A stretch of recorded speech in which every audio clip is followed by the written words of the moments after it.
السلام عليكم ورحمة الله وبركاته. أعزائي المشاهدين أهلا بيكم. اتكلمنا المرة اللي فاتت عن موضوع لو جالك أوفر وتفكر فيه. النهارده هقول لك إمتى تمشي أو تبدأ تفكر بقى إنك أنت تشوف مكان تاني. أول حاجة لما تحس إنك أنت مش متقدر في المكان اللي أنت فيه. دي حاجة مش كويسة خالص. طب متقدر دي من وجهة نظر مين؟ من وجهة نظرك أنت؟ أو من وجهة نظرك أنا كشخص؟ ولا من وجهة نظر اللي حواليك؟ رأيك في نفسك مهم، لكن رأي المدير والآخرين فيك أهم. يبقى هتحس انت مش متقدر امتى؟ لما تلاقي ناس مش بنفس الكفاءة وبيطلعوا وانت لسه زي ما انت. طب دي حكمها ايه؟ الابريزل بتاعك، التقييم بتاعك، انت واخد تقييمك ايه؟ واللي بيعمل تقييم يا جماعه لاي حد لازم اساسي يقول نقاط الضعف اللي عنده وتقويمها ايه. طب الراجل ده عنده نقاط ضعف كذا، طب هنعمل ايه بقى؟ نشتغل عليه ازاي؟ هو عنده lack of communication، عنده lack of information، عنده lack of language، عنده مشكله في اللغه، عنده مشكله في التواصل، عنده مشكله في المعلومات، عنده مشكله تقنيه. يبقى لازم نحط له خطه ان احنا نطور من الراجل ده ازاي. تمام؟ يبقى اول حاجه لما تحس انت شغلك مش متقدر ومش باين. تاني حاجه لما تحس انك انت اتشبعت بالمكان اللي انت فيه. بس خلي بالك الاستقرار اوقات مهم، بس قلت لك المره اللي فاتت موضوع الكومفورت زون، انك تقعد في مكان مدير مطعم لمده 10 سنين، انت مستني ايه؟ فلاي، طير على طول، شوف مكان تاني. 10 سنين في نفس البوزيشن ده صعب. يعني وده تجارب ناس كتير جدا، اللي بقول لكم على دي خلاصه تجارب ناس كتير جدا. واحد قعد في مكان 9 سنين كاشير، يعني فانا مش متصور ان لو مكان قعد 9 سنين كاشير، لا، لازم يو هاف تو جامب، لازم تنط لوظيفه ثانيه وتستغل خبراتك دي في مكان ثاني. يعني تستغل اللي انت حصلت عليه النهارده في المكان ده تستثمره في مكان ثاني. يبقى اول حاجه لما الشغل يكون مش متقدر، ثاني حاجه لما تحس ان انت دخلت في الكومفورت زون واتجمدت، ثالث حاجه لما تلاقي الشركه بدات تتهاوى. دي حاجه مؤشر خطير جدا.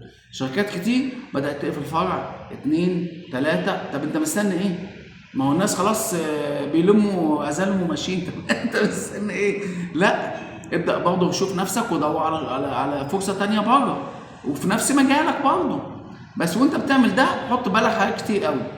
لما تروح شركه جديده اوعى تتكلم عن الشركه القديمه بتاعتك بسلبيه، وانسى الشركه القديمه بما فيها ومن فيها. يعني الناس اللي الزملاء اللي معاك كنا بنقعد مش عارف ايه. ايوه كنتوا بتقعدوا مع بعض وكان في عشره بقالكم سنين طويله. انت داخل شركه جديده يو انون بيرسون، انت انون بيرسون، انت شخص غير معروف، الناس لسه مش عارفاك. طب هتوصل امتى؟ بعد شهر 2 3 5 هتوصل للمرحله دي. يبقى دي الحاجات اللي ممكن بقول لك ساعتها يو هاف تو جامب، نط. لو حسيت انك انت كمان عندك حته الشركه دي زي ما قلنا قبل كده هي بتتوسع، على التوسعات بتاعتها تجمدت.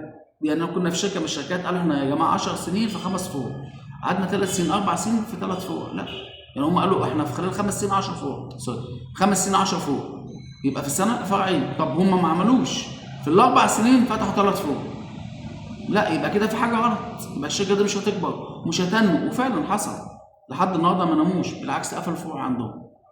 اوكي؟ يبقى لما تحس انك مش متقدر، لما تلاقي نفسك في الكومفورت زون، لما تلاقي نفسك الشركه بتتهاوى، لما تلاقي نفسك الشركه جاتنج فريز، اتجمدت في مكانها، في الحاله دي لازم تحس انك انت تفكر انك تروح بره.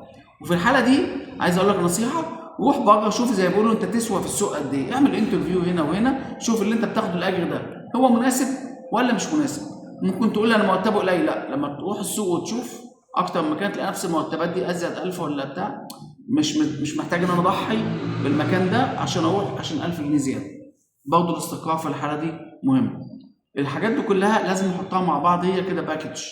وزي ما قلنا في الحلقه اللي فاتت او الفيديو اللي فات برضه شوف السيركمستانسز، الظروف، المواصلات، ده في وجبه، هنا مفيش وجبه، هنا في تامين صحي، هنا مفيش. ابدا عدل الميزانيات كلها مع بعض قبل ما تفكر انك انت تسيب مكانك وتروح مكان جديد.